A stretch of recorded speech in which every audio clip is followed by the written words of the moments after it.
अब हम जाए सर, प्लीज। अब तुम्हें यकीन है शिवानी, उस दिन हम तुम्हें सिर्फ आगाह करने आए थे। आई होप ये सब देखने के बाद तुम्हें हम पर यकीन आ गया। रघु के घटियापन का इससे बड़ा सबूत नहीं हो सकता शिवानी। हमारा काम था तुम्हें सच बताना, अब फैसला तुम्हारे हाथ में है। हम बस यही कहना चाहते हैं कि हमारे घर के दरवाजे हमेशा तुम्हारे लिए खुले।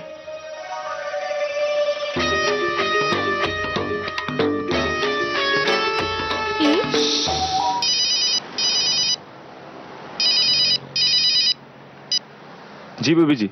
हम तुमसे मिलना चाहते हैं रघु, अभी इसी वक्त हमसे मंदिर में आके मिलो। वकील साहब आज तो आपने कमाल कर दिया, खुश कर दिया हमें। अरे हमने क्या किया, आपने इतने अच्छे पैसे देकर हमें खुश कर दिया और बदले में हमने आपका थोड़ा अच्छा काम करके आपको खुश कर दिया। अरे जरा हमें भी तो बताइए वकील साहब कि ये डील क्या थी? आपके कहने के मुताबिक हम लोग वकील साहब से मिले और फिर ये नोट देख रहे हैं वकील साहब, अगर आप जिंदगी भर रघु और उसके परिवार की वकालत करेंगे ना तो इसके आदमी नहीं कम होंगे। और फिलहाल तुम्हें ये करना है कि रघु जो भी कदम उठाता है उसके बारे में हमें बताते रहो, ओके? वकील साहब 3 महीने बाद मालिक साहब की विल की शर्त जब पूरी हो जाएगी तो जो प्रॉपर्टी मेरे हिस्से में आएगी मैं वो बेबी जी के नाम करना चाहता हूँ। आप जल्दी से इसके कागजात तैयार करवा दीजिए और मुझसे मिलिए। और फिर पेपर्स तो तैयार हुए, लेकिन वो नहीं जो रघु चाहता था। और फिर वही पेपर्स मैंने शिवानी जी को जाके दिखा दिए। वाह वाह वकील साहब। ये लीजिए वकील साहब, पूरे 1 लाख है जैसे हमारी बात हुई। Thank you so much. हमें तो ये सोच सोच कर बड़ा मजा आता है कि इस वक्त बेचारे रघु पे क्या गुजर रही होगी। तुम्हें पैसे चाहिए थे ना, तुम हमें बोल देते, हम तुम्हें पैसे तो क्या अपनी सारी प्रॉपर्टी तुम्हें दे देते रघु। लेकिन दुख तो इस बात का है कि तुमने भी औरों की तरह हमें सिर्फ प्रॉपर्टी हासिल करने का एक खिलौना समझा।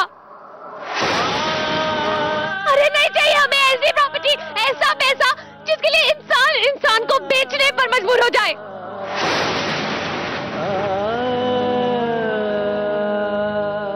जिसके लिए तुम जैसे लोग मुखौटा लगा के घूमे और हम जैसे लोग तुम्हारा असली चेहरा भी ना पहचान पाए।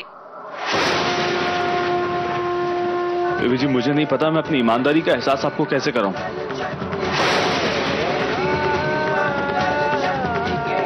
लेकिन मैं देवी माई कसम खाए कहता हूं मैंने आपको और मालिक साहब को कभी धोखा नहीं दिया और ना ही जिंदगी में कभी दे सकता हूं। बेबी जी मालिक साहब मेरे लिए मेरे भगवान हैं, उन्हें दिया हुआ हर एक वादा मेरे लिए मेरा धर्म है। आपकी हिफाजत करना मेरा धर्म है बेबी जी।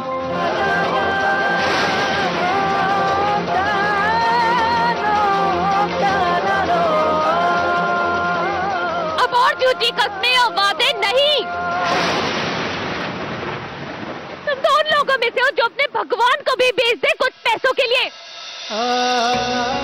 हमें तो तरस आ रहा है अपने दादू पर जो तुम जैसे इंसान को हमारी जिम्मेदारी सौंप कर गए। तुमने कहा था ना कि दादू हमें देख रहे होंगे, तो फिर आज दादू भी देख रहे होंगे तुम जैसे घटिया इंसान को। और कितना दुख पहुंच रहा होगा उन्हें ये सब देखकर। अब इस बात का एहसास है कि तुम जिंदगी शिवानी की हिफाजत कर सकते हो। वचन दो कि अपनी आखिरी सांस तक परछाई की तरह उसके साथ रहोगे तुम। आपको भी ये लगता है मालिक कि मैंने आपको और बेबी जी को धोखा दिया?